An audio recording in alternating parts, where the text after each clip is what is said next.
जी नमस्कार दोस्तों, मैं सत्य मिश्रा और आप देख रहे हैं टीची लर्नर्स का यूट्यूब चैनल। दोस्तों यहाँ पे हम बताएंगे कि सीटेट परीक्षा में तुक्का कैसे लगाएं, तुक्का लगाने के बेस्ट ट्रिक जो है वो क्या होनी चाहिए। तो सबसे पहले आप जान लीजिए कि यहाँ पे हम क्वालिफाई मार्क के हिसाब से तुक्का लगाना आपको बताएंगे।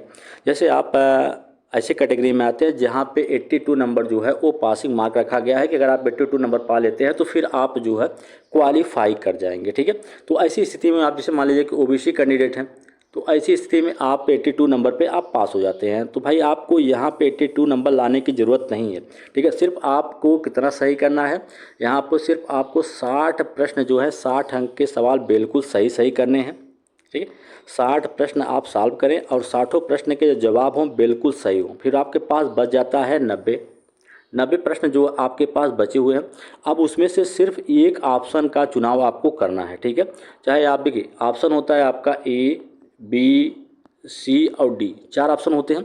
इसमें से सिर्फ आपको एक ऑप्शन का चुनाव जो कर लेना है, चाहे आप ए लगाइए तो ए ही लगाइए, बी लगाइए, जितना बचा हुआ प्रश्न है प्रत्येक की मैं बात कर रहा हूँ दोस्तों। जैसे 90 प्रश्न बचे हुए हैं तो आप यहाँ पे ए ऑप्शन लगाइए तो प्रत्येक में ए लगाते चले जाइए। बी लगाना है तो पूरा बी लगाइएगा, सी लगाना है तो पूरा सी लगाइएगा, डी लगाना है तो पूरा डी यहाँ पे ऑप्शन आपको लगाने हैं। ठीक है, तो अगर फिर आप ए लगा लेते हैं तो 25% चांसेस रहते हैं कि 25 नंबर के प्रश्न आपको यहाँ पे सही सही मिल जाएंगे। ठीक है, ए ऑप्शन के 25, बी ऑप्शन के 25, तो मतलब ऐसे ऐसे सेटिंग ही रहता है कि 25 अंक जो हैं सही आपको मिलेंगे। अब बात आती है कि आप तो 60 नंबर का पहले सही कर लिए हैं, अब 90 में से 25 और आपके सही हो जा रहे हैं। तो अब मिला के आपका कितना हो गया, 85 अंक हो गया भैया। अब आप क्या हो गए, 85 अंक पा लिए हैं, अब आप बिल्कुल सेफ हो गए। ठीक है, तो फिर आपको तुक्का इस तरीके से लगाना है एग्जाम में। वही अगर हम बात करें और आप जनरल कैटेगरी के हैं और वहाँ पे भी आपको तुक्का लगाना है, तो फिर मैं यही कहूँगा कि अब आपको 70 नंबर का एकदम बिल्कुल सही सही सवाल जो है 70 नंबर आपको सही करना है और आपके पास बच जाते हैं 80। अब 80 में से दोस्तों आपको वही काम करना है, यहाँ पे जाना है और 80 जो प्रश्न आपके बचे हैं उसमें केवल एक ही ऑप्शन का आपको चुनाव करना है। अगर आप बी लगा रहे हैं तो बी ही लगाइएगा, सी लगा रहे हैं तो सी लगाना है, डी ऑप्शन अगर चूज किए हैं तो जितना प्रश्न आपके पास 80 बच रहा है इस प्रत्येक में आप अगर ए ऑप्शन का चुनाव करते हैं तो प्रत्येक बचे हुए प्रश्न में ए ही ऑप्शन लगाएं। तो यहाँ से आपके चांसेस दो हैं, यहाँ पे भी आपके चांस वही बचता है कि आपके पास जो है 23 या 24 या 25, ठीक है, इतने अंक आपको यहाँ से प्राप्त हो जाएंगे। ठीक है, इस तरीके से आप जो है इस एग्ज़ाम को क्वालिफाई कर जाएंगे।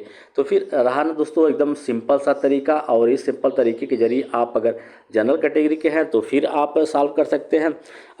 कुछ प्रश्न आपको एकदम सिक्योर रहना है कि अगर हम 80 नंबर के कर लिए या 70 नंबर के कर लिए तो जो बचे हुए प्रश्न रहेंगे प्रत्येक प्रश्न में आपको केवल एक ही ऑप्शन का जो है चुनाव करना है और इस तरीके से आप जो है एग्ज़ाम को आसानी से क्वालिफाई कर जाएंगे। ठीक है दोस्तों, तो आपको सिर्फ 2 विषय, मान लीजिए कि 2 विषय पे आप अपनी पकड़ जो है मजबूत बनाइए। आप हिंदी पकड़िए, सीडीपी पकड़िए या ईवीएस पकड़िए। तो इसमें से 2 सब्जेक्ट आप चुनिए और दोनों पे एकदम इतनी अच्छी पकड़ बनाइए कि दोनों में से कोई भी प्रश्न आपसे छूटे ना। ठीक है, बस आपको अगर आप जनरल हैं तो 70 सही करना है, बाकी जितने बचे हुए हैं वहाँ पे आपको तुक्का लगाना है। अगर आप अन्य कैटेगरी के हैं, ओबीसी हैं या कोई अन्य कैटेगरी है, 82 नंबर आपको लाना है तो वहाँ पे आपको सिर्फ 60 प्रश्न जो हैं बिल्कुल सही करने हैं।